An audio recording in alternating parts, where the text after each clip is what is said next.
নমস্কার। বৈচিত্র্য কথায় সকল শ্রোতাবন্ধুকে জানাই সাদর আমন্ত্রণ। আজকের গল্প বিভূতিভূষণ বন্দ্যোপাধ্যায়ের লেখা ননিবালা। ননিবালা মেয়েকে বললে, সুপুরি কুড়িয়ে আনতো কালি রায়ের গাছের তলা থেকে। মেয়ে বললে, হ্যাঁ, খান্ডা পিসি দাঁড়িয়ে আছে, বলেছে এবার সুপুরি কুড়োতে গেলে পয়সা দিয়ে যেও, সুপুরি এমনি পাওয়া যায় না বাজারে। ননিবালা এ গায়েরই মেয়ে, তার রাগ হয়ে গেল খুব। কালী রায়ের বুড়ি দিদিকে ঘাটের পথে পেয়ে খুব করে শুনিয়ে দিলে। বুড়ি বললে, তুমি ভাই অনর্থক তিলকে তাল করো না, সুপুরি কুড়োতে এসেছিলে সেদিন, সর্বদা কুড়োতে আসে, তাই বললাম আমাদেরও তো দরকার আছে, কেন আসো রোজ রোজ?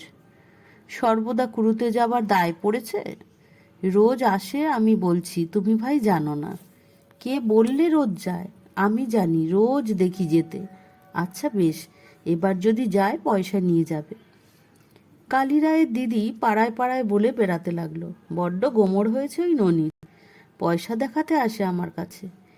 এমনি অর্ধেক দিন হাড়ি চড়ে না, আবার পয়সার গোমড়, ঝিগিরি করে তো চালাচ্ছিস, পয়সা দেখাতে লজ্জা করে না? ননির মেয়ের নাম নালু, ভালো নাম সরবালা।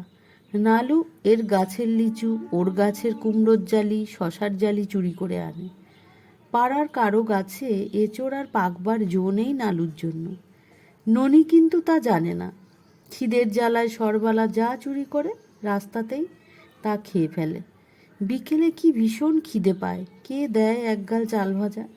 রায়েদের গাছে কি মাদার পেকে গেছে, পাকা যেমনই বড়ও তেমনি, ঠেলে উঠল গাছে। রায় ঠাকুরমা দেখে বললে, ও মা, গেছো মেয়ে ছেলে কখনো দেখিনি, তুই এমন গেছো হলি কবে? নাম নাম। দুটো মাদার পাচ্ছি ঠাকমা, খেলেই জ্বর। কেন ও সব ছাই খাবি? কেন সে খাবে সেই জানে। মাও পাড়ার দামারি কাকার বাড়ি গোয়াল পরিষ্কার করে ও বিচুলি কেটে জল তুলে 8টা গরুকে জাপ দেয়। এসব করতে সন্ধ্যের পর মা বাড়ি এসে ভাত রান্না করবে, তবে খেতে হবে। পেট যে এক্ষুনি জ্বলবে, তার কি কি খাবে সে ভেবে পায় না।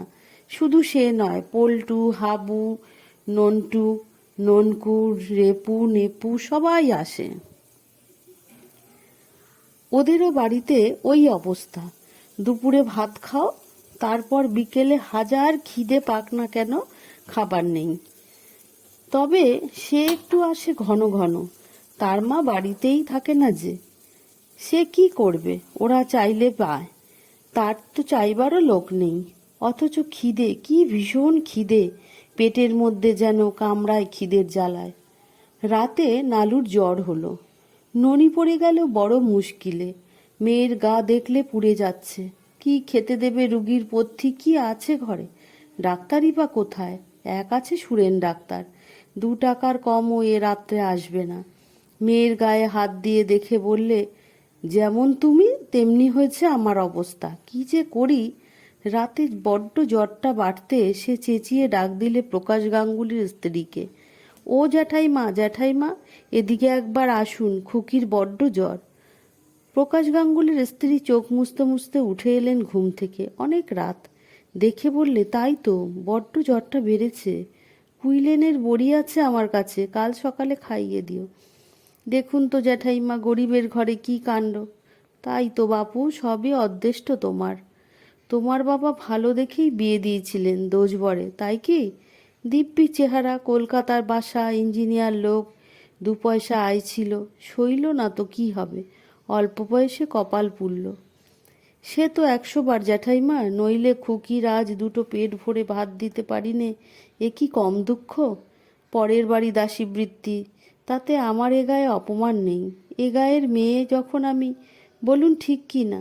সে কথা তো বটেই মা, তার আর কি বলো, সবই অদৃষ্ট। আমি গিয়ে কুইলেনের বড়ি নিয়ে আসছি। এখন দরকার নেই জ্যাঠাইমা, কাল সকালে পাঠাবেন। মা, রাতটা আজ এখানেই থাকবো?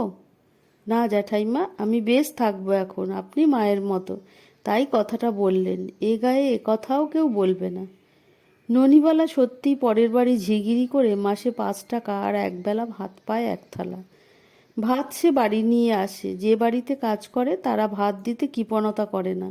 বড় বড় ধানের গোলা, তাই তাদের বাড়িতে 5-7টা বাগান, পুকুর, জমিজমা সব আছে। মা আর মেয়ে সেই এক থালা ভাত খায়। ননিবালার বিয়ে হয়েছিল কলকাতার এক বড় ইঞ্জিনিয়ারের সঙ্গে। দোজবরে পাত্র হলে কি হবে, বেশ ছিলেন তিনি দেখতে শুনতে। বয়সটা একটু বেশি ছিল। ননিবালা গিয়ে দেখেছিল তার বয়সের দুটি সৎ মেয়ে আছে তার। সৎ মেয়ে দুটি কোথায় থেকে পড়তো, বাড়িতে আসতো খুব কম। মাত্র 2 বছর স্বামীর সঙ্গে সে তেতালার বাসায় কাটিয়েছিল পরম সুখে। এর মধ্যে বার কয়েক দেখা হয়েছিল সৎ মেয়ে দুটির সঙ্গে। বড় মেয়েটির বিয়ের সব ঠিকঠাক। সে সময় স্বামীর অসুখ করল। বিয়েও হলো মাসখানেকের মধ্যেই। স্বামী মারা গেলেন। তারপর বড় মেয়ে স্বামী ছোট মেয়েটিকে নিয়ে গেল সুদূর পশ্চিমে এক কর্মস্থলে। সৎ শাশুড়ি একা বাসায়। ননিকে কেউ বললে না সে কি করবে, কোথায় যাবে, কি খাবে। সরবালা তখন 1 বছরের শিশু। দরজায় এসে ট্যাক্সি দাঁড়িয়েছে। সৎ মেয়ে সুললিতা তার ছোট বোন সীমাকে নিয়ে উঠেছে মোটরে স্বামীর সঙ্গে। ননিবালা দরজায় দাঁড়িয়ে দেখছে। সুললিতা কাছে এসে দাঁড়ালো। ননির প্রায় সমবয়সী তার এই সৎময় মেয়েটি, বরং কিছু বড়। সীমাই ননির সমবয়সী। সুললিতার পরনে দামি ভয়েলের শাড়ি, হাতে পুতির মালা দিয়ে তৈরি ভ্যানিটি ব্যাগ। ননিবালা বললে, এসো মা, সাবধানে থেকো, চিঠিপত্র দিও। ননিবালা পাড়া গায়ের লাজুক মেয়ে, নিজের কথা কিছু বলতে জানে না। সুললিতা বলেছিল একদিন তার স্বামীকে, ওর অভাব কি, বাবা সর্বস্ব ওর পেটে ঢুকিয়ে রেখে গিয়েছে। ননিবালার পেট রাতে নগদ 22 টাকা আছে, ওই তার শেষ সম্বল, ভগবান জানেন। ননিবালা গহনাগুলো সৎ মেয়ে দুটি চেয়ে নিয়েছিল বিয়ের সময়। বিশেষ করে সুললিতা। ওগুলো নাকি তার নিজের মায়ের আদরের গহনা, ন্যায্য মতো নাকি ওরই প্রাপ্য। সুললিতা বেশি কিছু না বলে বিদায় নিলে। জামাই এসে প্রণাম করলে। ওই লোকটি তার সঙ্গে প্রথম কথা বললে যাবার সময়। মা, তাহলে আসি। এসো বাবা, চিঠি দিও। আপনি সাবধানে থাকবেন কিন্তু, একা রইলেন এখানে। দিনকাল বড্ড খারাপ পড়েছে। তা তো বটেই। চিঠি দেবেন, তোমরা আগে দিও। পেছন থেকে সুললিতা বলে উঠল, ওগো, দেরি করো না, 10:30 বাজে। ননিবালা ঘরে এসে ঢুকে মেয়েকে কোলে তুলে বললে, খুকি, ওরা চলে গেল, আমাদের ফেলে রেখে চলে গেল। কার কাছে ফেলে রেখে গেল রে? দেওয়ালে স্বামীর ফটোখানার দিকে চেয়ে ওর দুটি চোখ বেয়ে ঝরঝর করে জল পড়ল। এর মাস 2 পরে মেয়ে নিয়ে ননিকে বাপের বাড়ি চলে এসেছিল এবং সেই থেকেই এখানে আসে। আজ 10 বছর আগেকার কথা এসব। সৎ মেয়েরা কোনো চিঠিপত্র দেয়নি, কোনো খোঁজ খবরও নেয়নি। সরবালা সেরে উঠল না। সেই থেকে রোজ সন্ধ্যায় একটু একটু জ্বর হয়। না আছে ওষুধ, না আছে পথ্যি। ননি যখন পরের বাড়ি কাজে যায় তখন সরবালা একাই বাড়িতে বিছানায় শুয়ে থাকে। কোনোদিন জ্বর আসে, কোনোদিন আসে না। যেদিন ভালো থাকে সেদিন কামার বাড়ির হয় তার মতি তার সঙ্গে কড়ি খেলতে আসে। যেদিন জ্বর আসে কাঁথামুড়ি দিয়ে পড়ে থাকে, একাই শুয়ে থাকে। ননি কিন্তু খুব শক্ত মেয়ে মানুষ, কিছুতেই সে দমে না। সন্ধেবেলা ফিরে এসে বেটে কাটে রোজ। আগে বেটে কাটতে জানতো না, ক্রমশ শিখে ফেলল। 1 পোয়া থেকে 1.5 পোয়া দড়ি কাটত প্রথম। ক্রমে 1 সের পর্যন্ত কাটতে লাগলো। রাত 10টার মধ্যে 1 সের দড়ি বেশ সরু সরু করে কাটতে পারে। প্রকাশ গাঙ্গুলির স্ত্রী একদিন এসে বললে, বেটে কাটছো মা? বেশ বেশ, শিখেছি জ্যাঠাইমা। কিছু আয় করা তো চাই। কোথায় শিখলি? বাড়িতে। কে আর শেখাবে? সন্ন্যাসী কাকা বুড়ো বয়সে বেটে কাটত, তার কাটা দেখেছিলাম অনেক দিন আগে, সেই থেকে শিখেছি।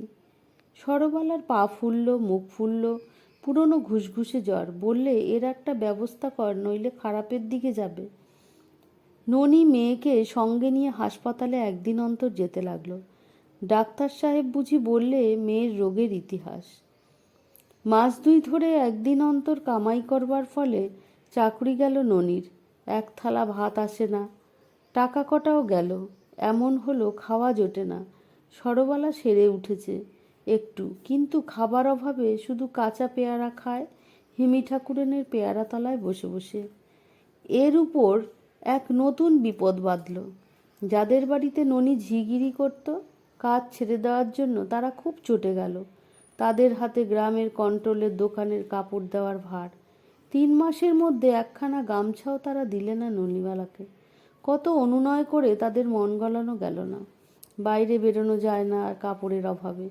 তালির ওপর তালি লাগিয়ে যতদিন চালানো যায় চলল, আর চলে না এমন অবস্থা।